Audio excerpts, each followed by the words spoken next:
In this society, that we make certain assumptions about human nature.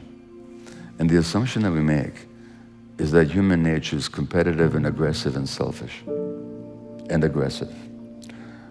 Don't we just make that assumption? Whenever somebody does something selfish or aggressive or manipulative, what do we say? Oh, that's just human nature. But when somebody does something kind or generous or giving, do we say, oh, that's just human nature? So we make certain assumptions. But your book, which is actually designed for the entrepreneurial world, it's not about what's in it for me, it's about what's in it for them. And it's about building connections, which is actually human nature. We're wired for connection, you see? And we're actually more wired for love than we are for selfishness, if our needs are met. And so if you ask yourself this, anybody in this room, just ask yourself, when do you feel more at peace inside? When is your viscera, your guts and your heart and your lungs more expansive and more relaxed? When you've been selfish and aggressive and grasping, or when you've been kind and generous and connected to people? Well, the answer is going to be, in most of our cases, that it's under the second condition. That should tell you what human nature is actually all about. So your book here is actually an appeal to people's essential needs. Tim Westbrook was the guy that I mentioned yesterday when I introduced Joe Polish. Tim owns Camelback Recovery right here in the Phoenix area, which includes a treatment facility for people that have been broken by mental health issues, drug and alcohol addictions, and are ready to reclaim their lives. He also has a sober living home for people who have completed treatment and are on their way back to sobriety and happiness. Let's set up the two chairs for Joe and our special guest. And as that's being done, please welcome Mr. Tim Westbrook.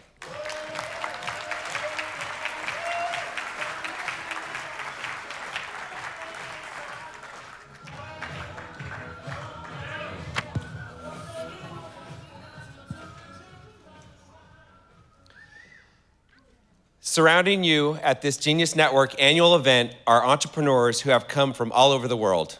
They are drawn by our approach to combining your business success with your personal and health success. Research proves, however, that successful entrepreneurs are often trading their health for their wealth. Many experience a high degree of trauma, addictions, and illness. There is hope and there are answers, and you're going to find both in what Dr. Gabor Maté has to share with you in this discussion. Gabor is a world-renowned speaker as well as a best-selling author. His latest book is The Myth of Normal: Trauma, Illness, and Healing in a Toxic Culture. Please help me welcome Dr. Gabor Maté and your host and founder of Genius Recovery and Genius Network, Joe Polish. Thank you. Thank you, man. Thank you. Thank you. Thank you, Gabor. Thanks. Where did you want to? Do you have a preference? Do you have a preference? No. That's good. All right, good. So, great to have you back. Nice to be back. It was 2017 when Yeah. I had you come to a Genius Network meeting, and some people at the time were thinking, what the hell are you bringing this guy who's going to talk about addiction and trauma and stuff to a business conference? Yeah. And the feedback I got was that was one of the most eye-opening, valuable, insightful things that sent a lot of people down a path of looking at a lot of their stuff. And that video that we did, that I've put out in 3 different things just on YouTube, has been viewed over 1 million times. Yeah. And on other forms of social media, God knows. So you're reaching a lot of people. So your newest book, The Myth of Normal, which we got a copy for everyone. It is a big book. It is powerful. It's profound. And why'd you write it? You've written a bunch. Why did I write it? Why'd you write it? Because I wanted to get rich and famous. Yes. Yes. I knew that was your motivation. Because the way the world is going, like if you look at the health situation, here's the richest country in the world, the United States. And if you look at just the COVID crisis, one of the biggest risk factors for dying of COVID was being an American. Being American. Yeah, per capita, a lot of people died here more than anywhere else. The number of overdoses in the United States last year exceeded 100,000, which meant that almost as many people died in 1 year of just opiate overdoses. I'm not talking about people who died of cigarettes or alcohol, just drug overdoses exceeded almost the number of, by doubled actually, all the number of American lives lost in the Vietnam, Afghan, and Iraq wars put together. The number of children being diagnosed with all kinds of mental health conditions and being medicated is going up and up all the time. The number of childhood suicides is rising, and nobody seems to know because they're not looking in the right direction, which has to do with the atmosphere that you were talking about earlier. Yeah. Is going up all the time. The number of people with autoimmune disease is going up. Women have 70 or 80% of autoimmune disease. If you're a woman of color or a minority, your risk of autoimmune disease goes up even more exponentially. And so the question I was asking is, either we can look upon these issues as random misfortunes dictated by genetics, perhaps, which is just this scientific nonsense, or we need to consider that there's something in this atmosphere, as you put it, that's creating all this illness, all this dysfunction. There was an article in the New York Times 2 months ago or so about a teenager who's on 10 different psychiatric medications. Can you believe that? 10. Excuse me. She should maybe him on one, if at all. So my argument is that if I was a laboratory scientist culturing bacteria or microorganisms in a laboratory, I'd put them into a brew. If a lot of those organisms thrived and proliferated, this would be a healthy laboratory culture. That's what we call it, culturing. If, on the other hand, a lot of them got sick or dysfunctional or died, we would say this is a toxic culture. I'm saying that this society that we're living in is a toxic culture because it, for all its incredible technological and economic, scientific, and cultural achievements, it denies essential human needs. And the final comment I'll make is that in medicine, when we talk about normal, we're talking about the range of biological conditions within which human life can sustain itself. So below or above a certain range of blood pressures, you know you can't live. If it's too low or too high, you die. Or body temperature, there's a normal range, in which sense the normal is equated with healthy and natural. But we make the mistake in society that we think that the conditions that we used to, and therefore we think they're normal, are also healthy and natural.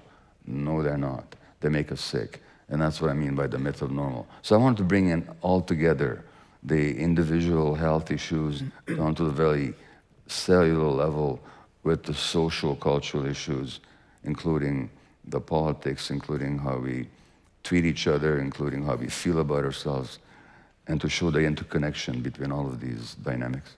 Yeah, and what I hope for today is that everyone will hear something from you, that they will dive deep into the book, and they will learn about something that they probably may not be aware of.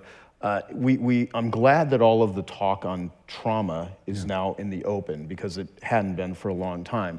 I'd like to have you first off define trauma, and then the difference between using it as a badge or as a living in woundology, which a lot of people do, versus what is really trauma, and addressing it and not just sweeping it under the rug. Sure. Well, first of all, it is possible to identify with your trauma and make that into your personality, make that into your identification. Yeah. Which means that you're stuck in something that happened in the past and you can't move beyond it. So that's not what, but on the one hand, on the other hand, so trauma can get a bad rap that way. Yeah. On the other hand, we're not looking at trauma nearly enough. So what is trauma? This is to the point where even though there is voluminous scientific research that's not even vaguely controversial, that shows the relationship between trauma and physical and mental illness, to the point that a a British psychologist, a member of the British Academy, Richard Bentall, said that the evidence, for example, linking childhood adversity, trauma, to adult mental health conditions is as clear as the evidence linking cigarette smoking to lung cancer. But despite that scientific fact, the average medical student never hears a single lecture on trauma, which is almost unbelievable, but they don't. So that means they don't know what they're looking at. So what is trauma?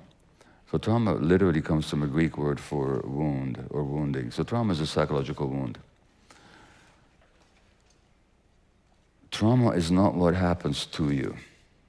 It's what happens inside you. It's not the hit that you get, it's the concussion. So trauma is the wound that happens inside you. So trauma, for example, in the very first chapter of the book, I talk about how when I was 11 months of age, I was given to a complete stranger in the streets of Budapest by my mother, and I didn't see her for 6 weeks. The trauma is not that I was given to a stranger. She did that to save my life. As a Jew was living under the Nazis, that's the only way she could keep me alive.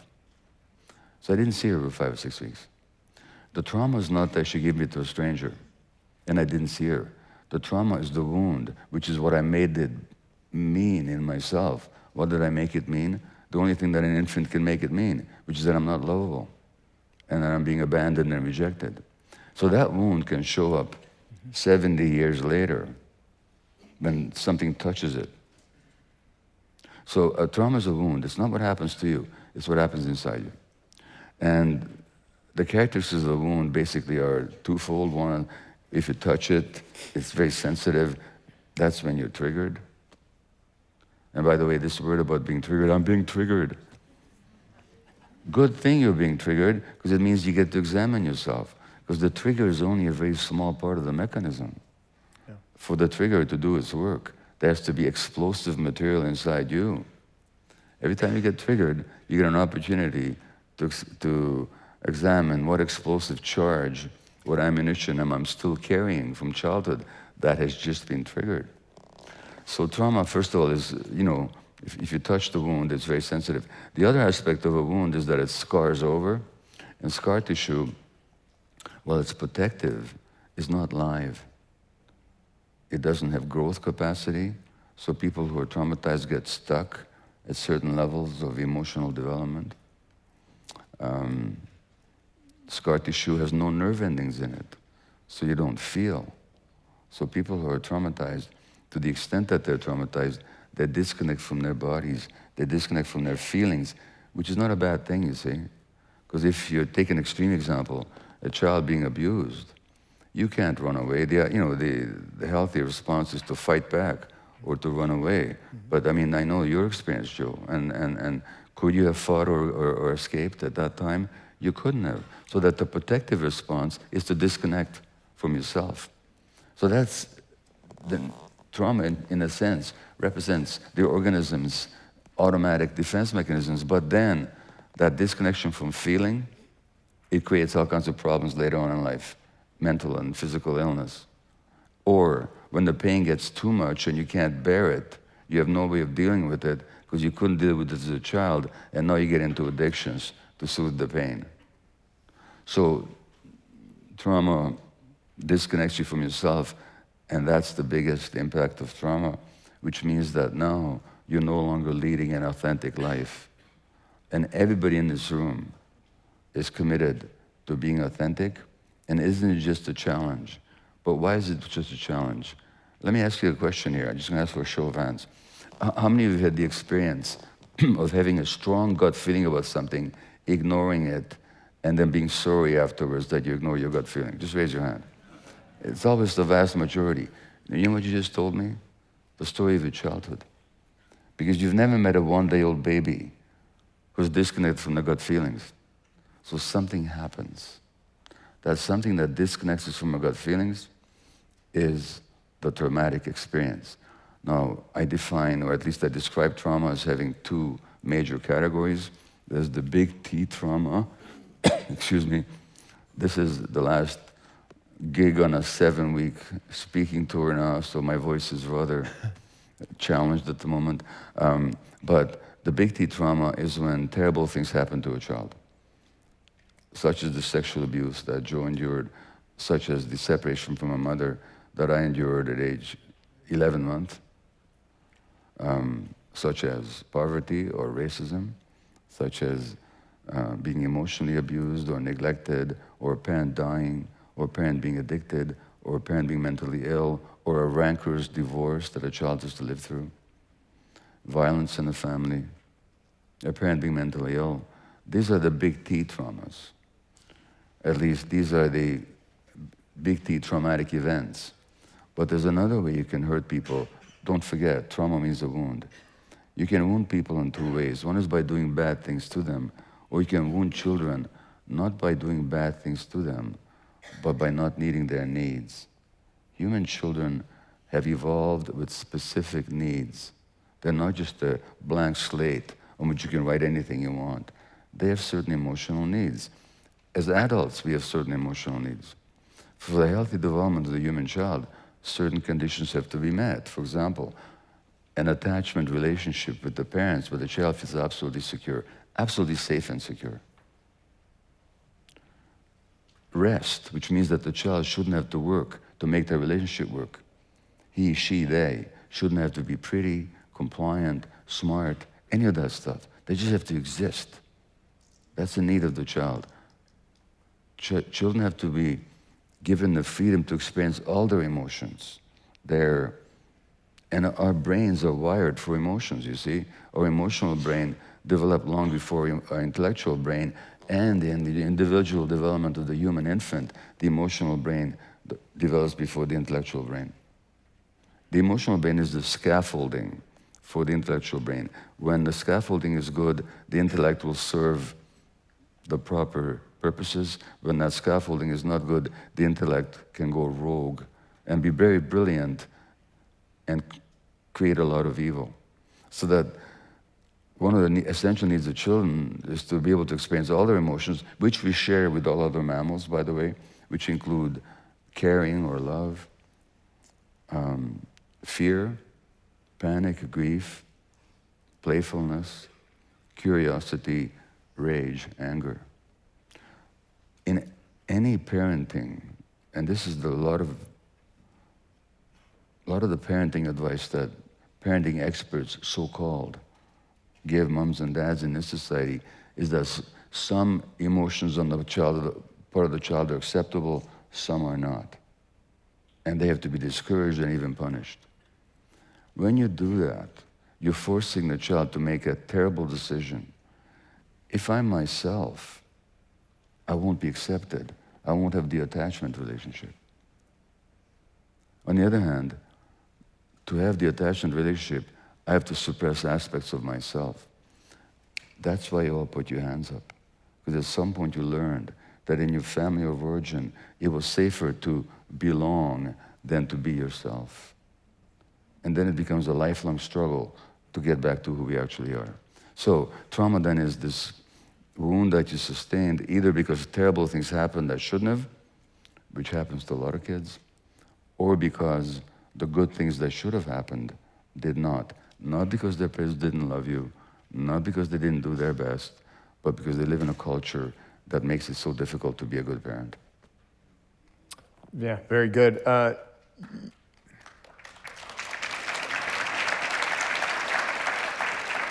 So that's a good sign they're at least resonating with what you're saying. What is the difference between, because I wrote this down, I want to make sure I say it right. What is the difference between childhood trauma and adulthood trauma? Okay. Would the body respond differently to each of them, and would you handle them differently, and if so, how? So because there are things that happen in childhood, but then there's betrayals and things that happen in adulthood. Well, let me tell you something. I don't quite see it that way. There is a very famous, and rightly so, child psychiatrist and neuroscientist and trauma expert called Bruce Perry, Dr. Bruce Perry, whose book with Oprah, What Happened to You, is a recent bestseller. And Bruce points out that if you take kids and if you get the first few months or years right, you can and all kinds of terrible things happen later, they'll be okay. But if you take kids and you get the first period wrong and they suffer a lot, all kinds of good things can happen later and they'll still be in trouble. And when you look at the studies on PTSD, the people who developed PTSD in adulthood were people who were traumatized in childhood. And those adult experiences actually trigger the childhood trauma. So in a particular, company of soldiers, maybe 100, they go into battle, they all experience the same killing, the same cruelty, the same loss of their comrades, the same fear, the same rage perhaps. And 20 or 30 will come out with PTSD, the others will not. It's because those 20 or 30 were already carrying the trauma of childhood. So I'm saying that adult trauma is in virtually every case I know, manifestation of unresolved childhood trauma. Okay, well, that's... Yeah. So, so Dr. Don Wood, he has the line, if you understood the atmospheric conditions of somebody's life, it would make sense why they do what it is that they do. What have you discovered? Because I wish I would have found the video of me and you driving around when you were pointing out in Vancouver's east side. Yeah, you were because he wrote a book in, I think, 2009. You wrote In the Realm of Hungry Ghosts. That's right. Yeah, and which is an amazing book. So if you want to, go deep into on addiction, Gabor's written When the Body Says No, Scattered, and then I think it's called Scattered Minds in Canada. Yeah, this is my book on ADHD, which is my first book after I was diagnosed with it, and it was published in Canada with the title Scattered Minds, and in the U.S. with the title Scattered. I think the thought was the American publisher didn't think the U.S. public would understand the word minds. I don't know. I don't know what the problem was, but lo and behold, my publisher is going to bring out Scattered Minds in the U.S. again with the actual title Scattered Minds. You know what I admire about you too, though? You have never been like a marketer, like, let me figure out how to build my YouTube channel and stuff. And you now have millions of people that follow you because you say things that change people's lives and you help guide people, and you are a significant figure in the world. I mean, one of the most important figures. I constantly say to people that you're probably the most in tune, intelligent, articulate person describing addiction and disconnection of anyone I know. I know you helped Johan Hari, who has the the great line, the opposite of addiction is connection. And then when you did your first TED Talk, you had a line where the question is not why the addiction, but why the pain. Yeah. And so you've really helped me understand that addiction is a response to pain. It is a solution to pain. And so even in my book, What's in it for them? The first chapter is, which thank you gave me a nice endorsement for this. Deservedly, by the way. Thank you. And I say be a pain detective because what I've realized is that pain is a great messenger. And so to go back to Dr. Don Wood, if you understood the atmospheric conditions of somebody's life, it would make sense why they do what they do. So I look through the lens of, where are they suffering? How can I help? Where am I suffering? What is pain trying to tell me? And right before I came to this conference this morning for day two here, one of the people, one of the members in the audience said, do you know any good doctor for plantar fasciitis? I have this pain. I've not been able to get help. And one of the things I said was, I got someone I can recommend, Steve Ozanich, who wrote the great Pain Deception, which I know you know Steve. But I said, listen to my talk with Gabor, because I think I think there might be, I know there's a link between disease and addiction and pain because of unresolved trauma. Yeah. And in your book, like chapters 27, 28, and 29, you go really deep into compassionate inquiry, which is your process. And I guarantee you, those who have not read Gabor's book, that alone is worth this book, just those 3 chapters of giving you a process on how to even just look at your own life. And so my question is, and then I'm going to come to ADD, because I definitely, we cannot have this interview without talking about that, because there's so many people here that identify with distractibility.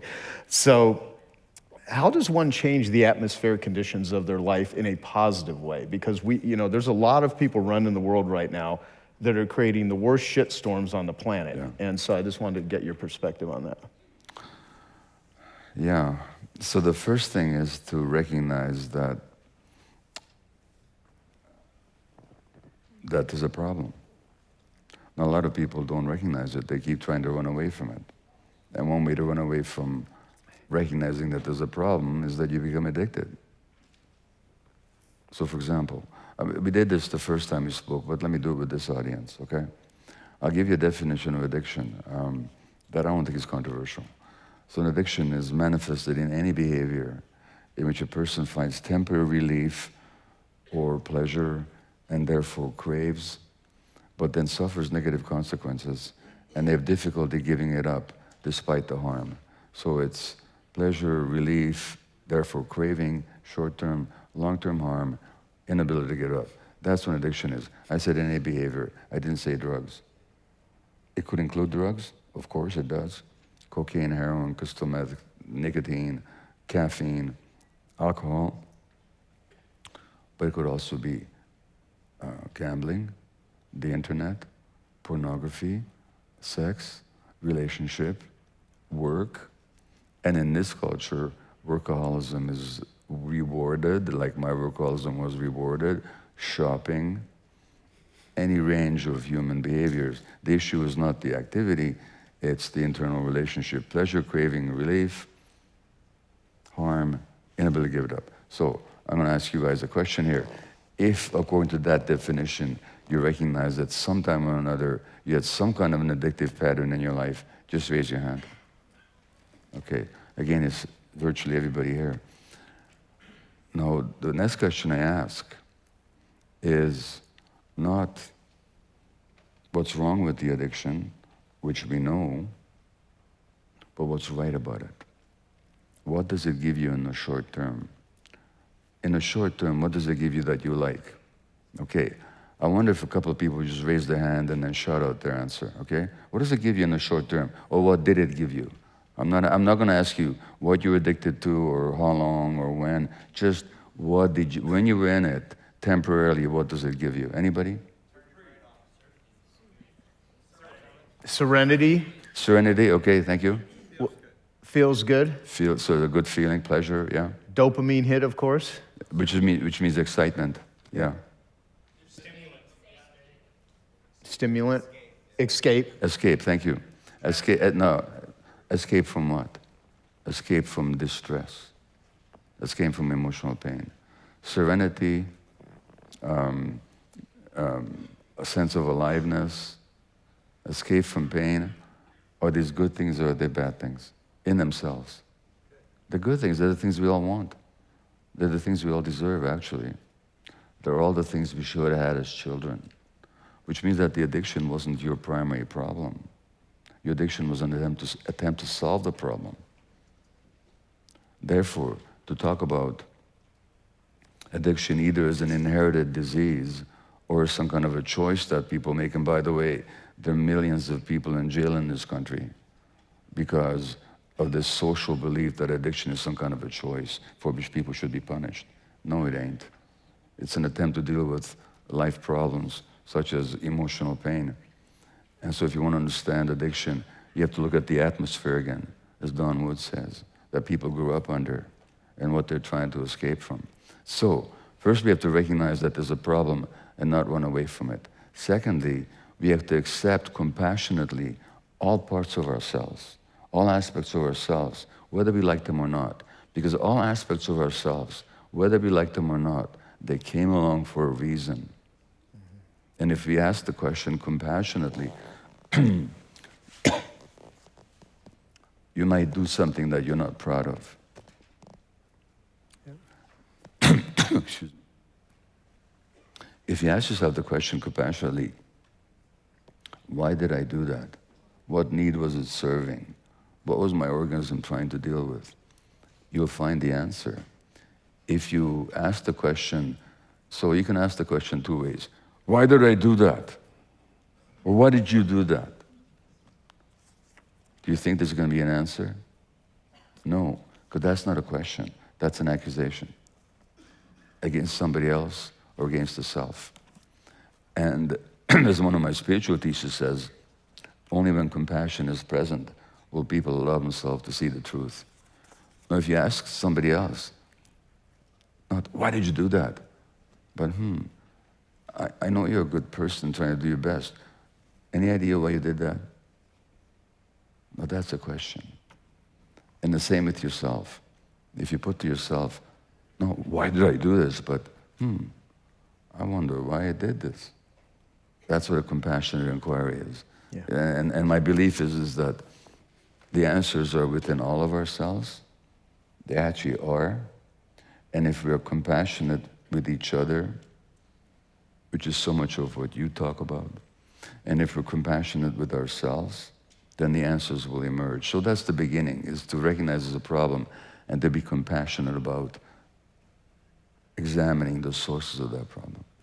Yeah, in your book, I can't remember, I think it's chapter 28 or 29. You have a better memory for my chapters than I do. It's a big book. Here's the thing. I've read a good portion of the book, Yeah. but I listened to the entire thing on audio, which yeah, I think, and I listened to it at a little bit higher speed because I'm not one of these people that can do 1.5. It's like 1.1 or 1.2 Wow. sped up. Wow. And Daniel, who I've met, your son, reads the book. And Yeah, my son, who helped me write the book, also narrates the audio version, and it's been number 2 audiobook in the US now. No, it's number 9, I think, on the New York Times list. Yeah, no, and it's been like 6 weeks now, right? 6 weeks on the New York Times bestseller Yeah, list. which is amazing.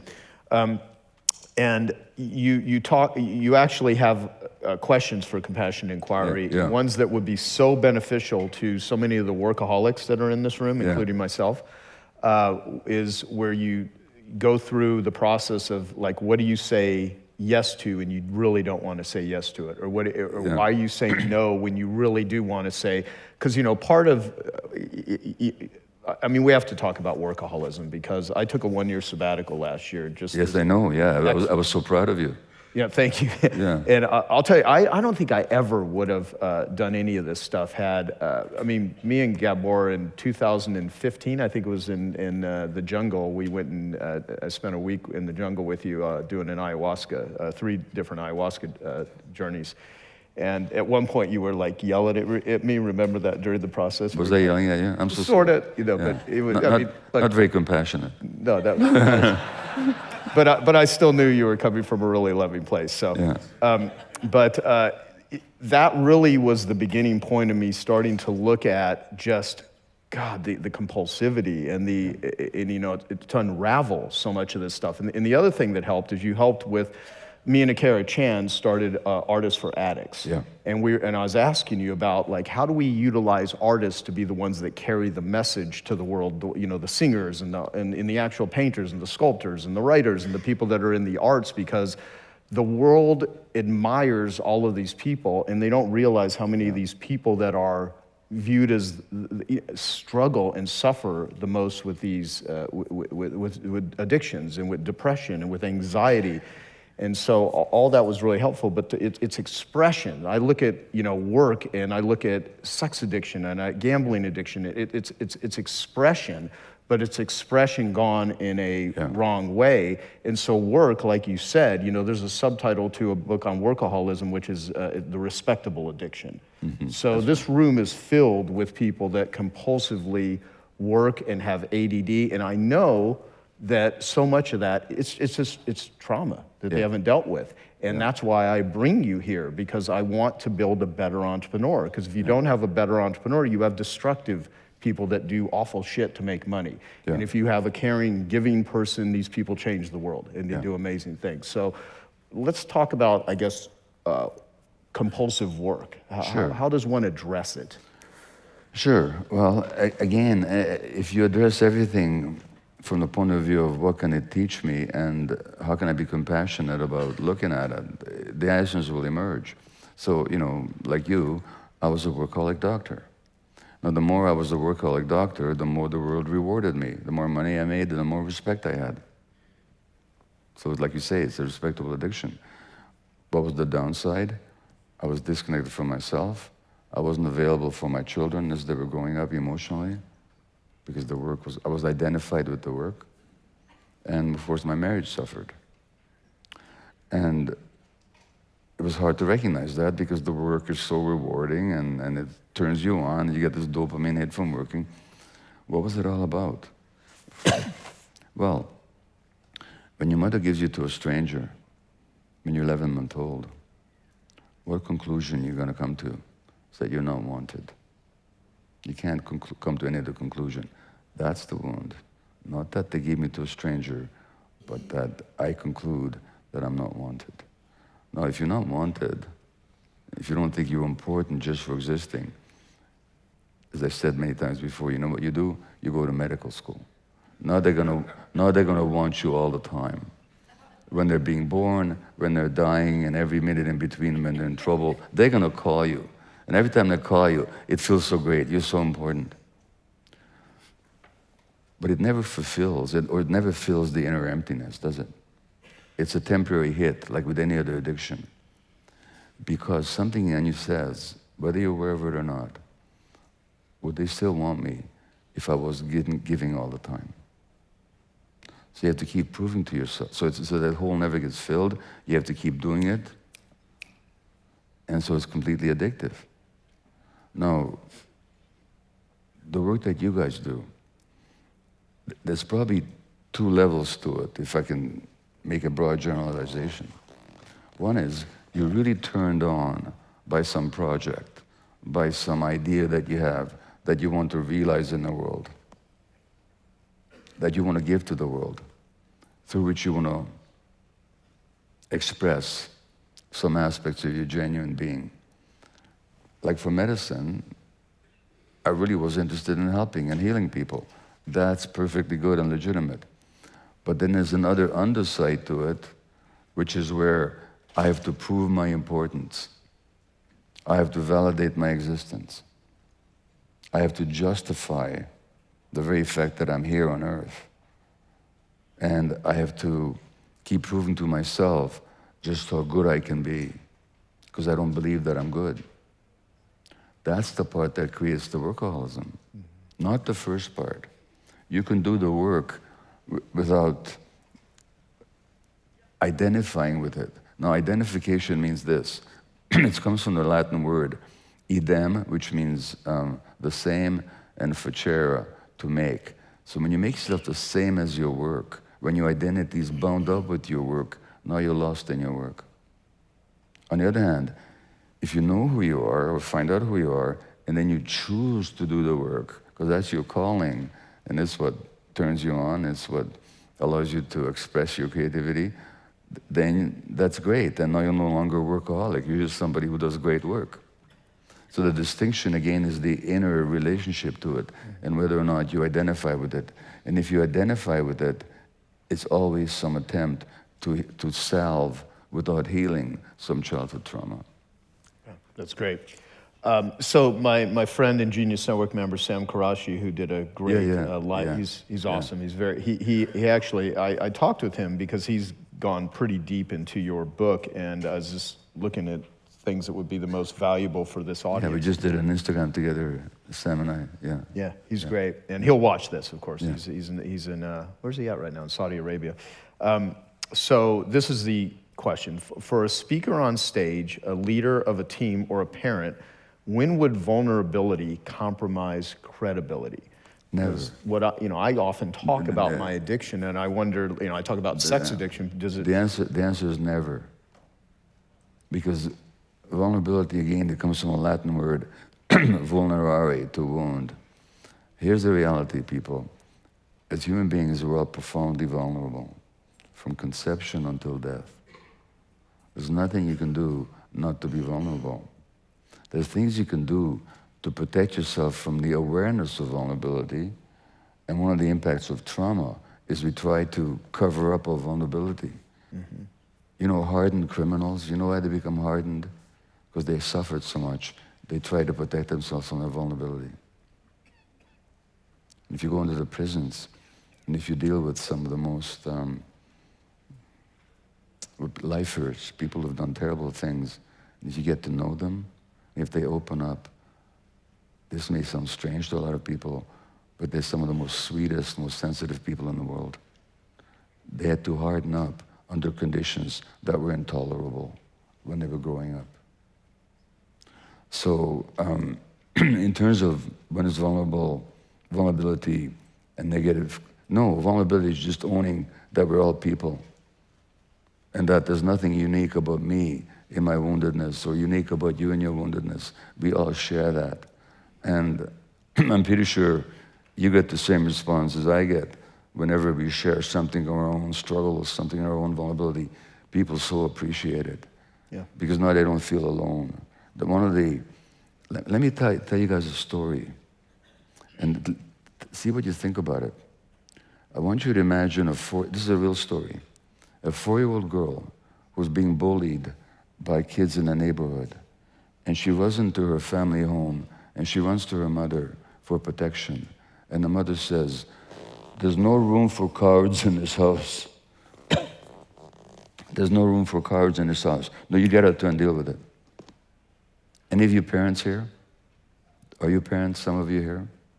How would you feel about saying that to a 4-year-old girl? The message is not that there's no room for cowards, because a 4-year-old girl seeking protection from the mother is not a coward. She's a 4-year-old girl going to the natural source of support. Imagine a mother bear or a mother gorilla ignoring the distress of their young one, of their vulnerable young one, and forcing it away from her presence. Now, this story was told on American television at the 2016 Democratic Convention when Hillary Clinton was nominated for the presidency. And this story was told as a wonderful example of resilience-building parenting. The message to the child wasn't, and I'm not talking politics here, I'm talking about how so many of our political leaders are wounded people. And the message was told as a wonderful example of, toughening up a kid. 60 years later, if you recall, the candidate became ill with pneumonia and dehydrated. Do you remember what she did with it? Nothing. She didn't tell anybody. She collapsed in the street, and her secret serviceman had to carry her into the van. Because the message she got was, you got to suck it up. You're on your own. There's no room for vulnerability here. So this is a culture that actually celebrates trauma. And millions of people watch that. There was not a single commentary in the media about what that was being celebrated here is the traumatization of a vulnerable 4-year-old. So I'm saying on the opposite side, let's not be tough. Let's be vulnerable. Yeah, that's good. So how does ADD and ADHD develop? Yeah. So ADHD is said in medical terminology to be the most heritable mental health illness, mental disease. Well, in this book, I make the point that to say that ADD is the most heritable mental condition is like saying that quartz is the most chewable crystal. Because it's neither a disease nor is it inherited. So go back to your childhood, you're being abused. Go back to my childhood, the wartime, persecution, all the things. As I said earlier, could we have escaped? No. Could we have changed the situation? No. Could we have fought back? No. What does the mind do when it's under too much stress? One of the things it does is automatically tunes out. So the tuning out, but this is when the brain is developing.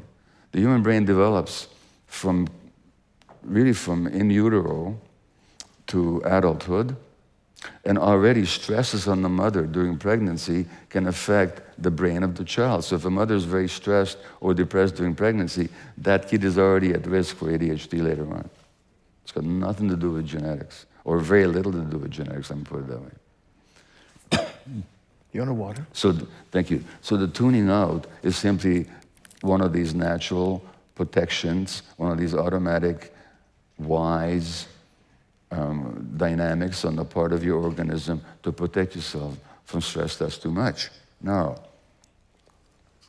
what you have to understand again is that the human brain biologically develops under the impact of the environment, and as an article from the Harvard Center on the Developing Child, which is the world's most prestigious child developmental organization, published in the journal Pediatrics, which is the official journal of the American Pediatric Academy in February 2012 pointed out, the human brain develops from in utero until adulthood, and the most important input into the physiological healthy development of the human brain is the quality of adult-child relationships. So we're relational creatures, which is again is what your work is all about, and our brain itself develops under the impact of our emotional interactions with our parents. Now, if you look at why more and more kids are being diagnosed with this condition, it can't be genetics. Genes don't change in 10 or 20 or 15 years. Now that we're seeing ADHD in countries that never used to have it under the impact of corporate globalization, it's because parents are more and more stressed in this world. They're more and more isolated. And when the parents are stressed and isolated, and by the way, we were never meant to be parented in nuclear families by a couple or perhaps a single parent. We evolved for millions of years and hundreds of thousands of years. And even in the existence of our own species, we've been here for about 150, 200,000 years. If our species' existence can be measured in 1 hour, then until 6 minutes ago, we lived in small band hunter-gatherer groups where parents had support from other people, where the kids were with the parents the whole day, where kids developed in the context of adult relationships. That's our need. So in this society, which is more and more stressed, and if you look at the triggers for stress, these are the research-proven triggers for stress in people.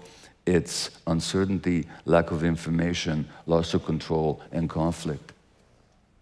Our society could not be better designed to stress people. So parents are stressed, not their own fault. Not their own fault. They're stressed. The kids are stressed. When the parents are stressed, you can measure the kids' stress hormone levels. They'll be elevated. Now, how do kids deal with that stress? They tune out. And now they're being diagnosed with this so-called disease. It does have a biological template in the brain because the biology of the brain develops in interaction with the environment. So sometimes medications can help, but they're not the answer. The answer is to change the atmosphere so kids can develop in a healthier way so they can feel safe. And when that happens, the brain will start developing in healthier ways. So ADHD is not this disease inherited otherwise. It's actually a response to stressful circumstances in this culture, despite the best efforts of parents. And the way to really deal with it is not to medicate these millions of kids and to try and just control their behaviors, but to try to understand what's happening for them. Very good. So, what I hope, with your book and my book, and this may sound like I am a marketer. But wait, let me jump in here for a moment, if I may.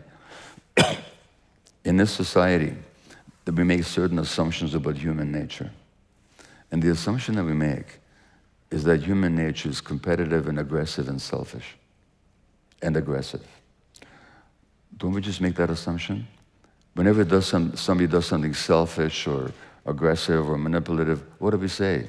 Oh, that's just human nature. But when somebody does something kind or generous or giving, do we say, oh, that's just human nature? So we make certain assumptions. But your book, which is actually designed for the entrepreneurial world, it's not about what's in it for me, it's about what's in it for them.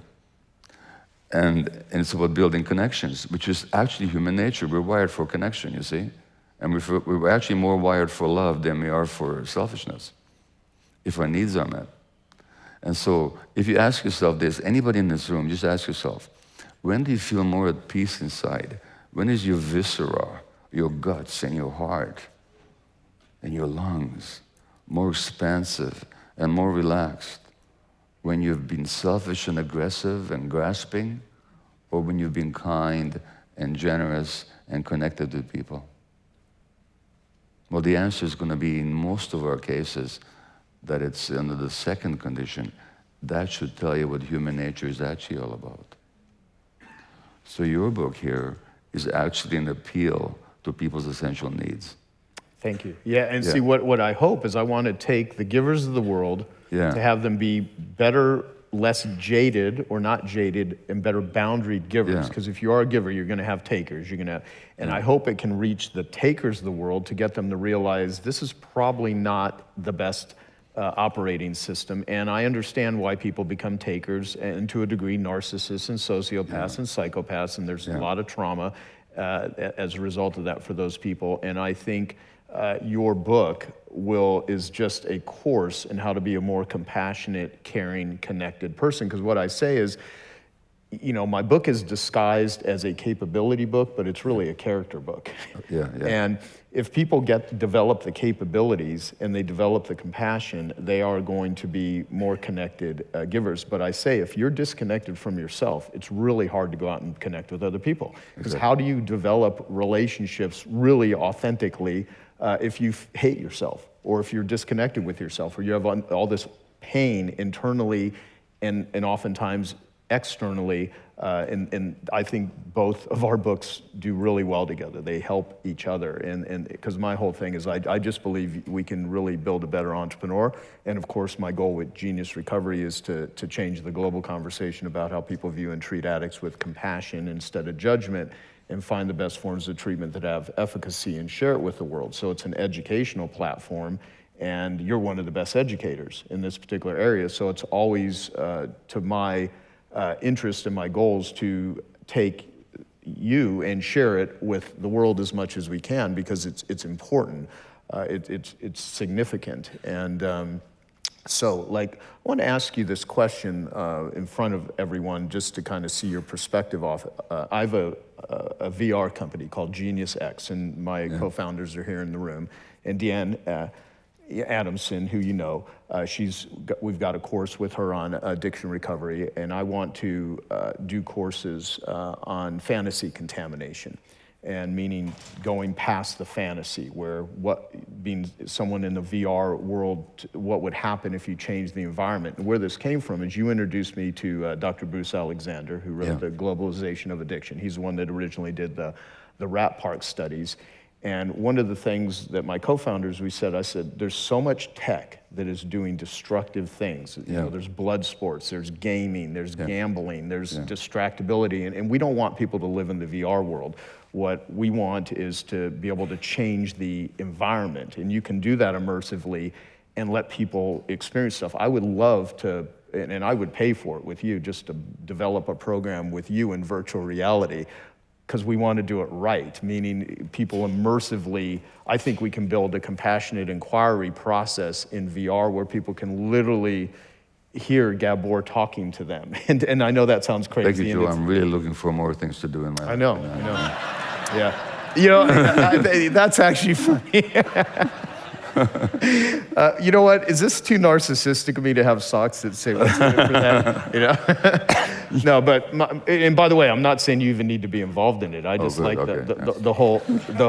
You've already created it. You've already said it. I'm just saying another way to one of the ways that you're reaching so many people is you're out there. And by the way, most people don't know this. You're in the middle of a big conference across the country right now, and he flew in last night just to come and do the interview here, and he has to fly out right after this, literally just to be here. So I want to just acknowledge you for that, because it's huge. And well, you're not easy to say no to. Let me put it that way. Yeah, and plus, I just know that we help so many people. I mean, that was evidenced by the stuff that we've done. So the point is, there's a lot of different ways to treat trauma. There's to address depression, to address anxiety, and you have studied and document so many of them here. Yeah. And the best people in the world that are helping others with it, you're personal friends with all of them, and I know a handful of them too. Yeah. So for things that for everyone here that really, how many of you just totally resonate with what Gabor is saying? I mean, you can just see yourself in what he's describing. Yeah. Sir, you didn't put your hand up. What's wrong with you? Sorry, I'm joking. Well, no, I've been saying this as a joke too. As a lot of I said this yesterday when I was talking to my friend Marie Forleo. I was interviewing her. Is that a lot of my friends, some that I've introduced you to, that won't do the deep work or have a fear or a wall to go in and do therapy or do a journey. What they do instead is they start a podcast. Yeah. That explains all the podcasts. Yeah, it really does. But so you talk about stuff like medicine journeys, and you talk about some that to a lot of people seem incredibly extreme. Yeah. And I'm very careful to go tell people to go do ayahuasca or MDMA or psilocybin because it's not the medicine itself or what some people say is a drug. Yeah. It's as Timothy Leary said, I think in the 50s, the set and setting, right? Yeah. And could you speak to that? Just because it's become a trendy thing now, and there's people that are doing it well, and there's others that are putting people in dangerous situations. Yeah, so I do have one chapter out of 33 on psychedelics, which kind of puts it into perspective. Like, it's not the major thing of what I do. And recently I refused to write a blurb for a book. And I said, even this is the best book ever written in the history of the universe, I will not blurb this book because of the title. The title was How Psychedelics Will Save the World. I don't think anything is going to save the world. No one particular modality is going to save the world, or even the medical system. I think for that we need transformations on a much larger level in our thinking and in our thinking and in our activity, in our institutions, and how we relate to each other. Nevertheless, psychedelics can make a contribution. And as you heard me speaking today, and Joe and I conversing, so much of what drives our behaviors are unconscious patterns that we adopted in response to traumatic events in childhood. So that so much of what pushes us and drives us we're not that aware of it. And so many of the mental health challenges, for example, or physical health challenges for that matter, that are plaguing us have to do with childhood dynamics. So, for example, depression. So, depression is this inherited biological illness. No, it ain't. You know how much evidence there is that depression is a biologically caused illness? 0. That's how much evidence there is. And the fact that, now I've taken antidepressants and they've helped me.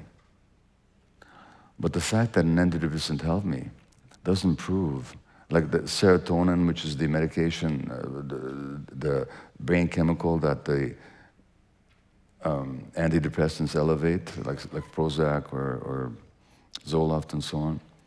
Okay, so that made me feel better. But that doesn't prove that my depression was caused by a lack of serotonin. Any more than if, you go to a party and you're feeling very shy and you have one shot of bourbon and now you feel more sociable and you talk to people and you're more confident. Does that prove that your social shyness was caused by lack of bourbon in your brain? So we make these false connections.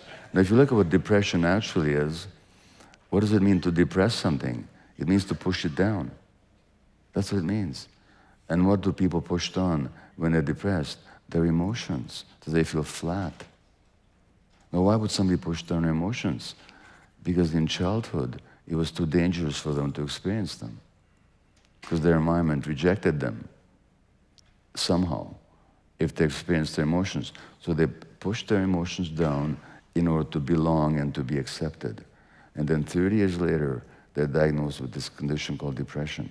Now, you ask about psychedelics, whether we're talking about depression or addiction, or the self-induced stress that drives many of the autoimmune conditions out there, what the psychedelics do is they temporarily remove the membrane between the conscious and the unconscious.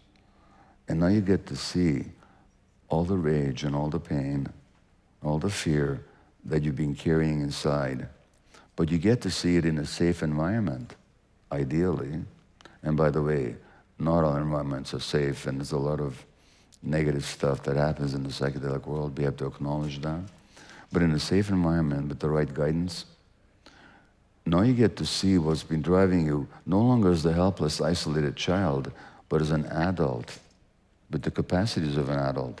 And you get to witness yourself, guided and supported and kept safe. What a powerful experience that can be. And also, of course, under the impact of the psychedelics, people can have the experience of getting to know their true selves, the part that they got disconnected from a long, long time ago. So ideally, and in a very romanticized nutshell, that's what psychedelics can do. It's more complex than that, and it's never just, here it is, I know I've got it. I mean, believe me, I've done psychedelics, and if you don't do the integrative work, they just open the door for you. It's still up to you to go through that door, walk through that door, and walk that path in your actual life. You can't rely on that psychedelic experience. But a lot of people have found it transformative. They have made realizations about themselves that would have taken them a long time, if at all, to get to through ordinary psychotherapy. So they certainly have a role to play, and they've been shown to play significant potential positive roles in the treatment of PTSD, for example. Various medicines can do that in the right conditions. People can overcome addictions. People can just be closer to themselves. So that's the ideal, but realizable benefit of psychedelics. Very good, very good. And there's a great chapter in The Myth of Normal on this, so thank you. I helped a friend, female friend, years ago with addiction recovery, and she painted something for me that I actually have on the wall at my office. It said, recovery didn't open up the gates of heaven to let me in, it opened up the gates of hell to let me out.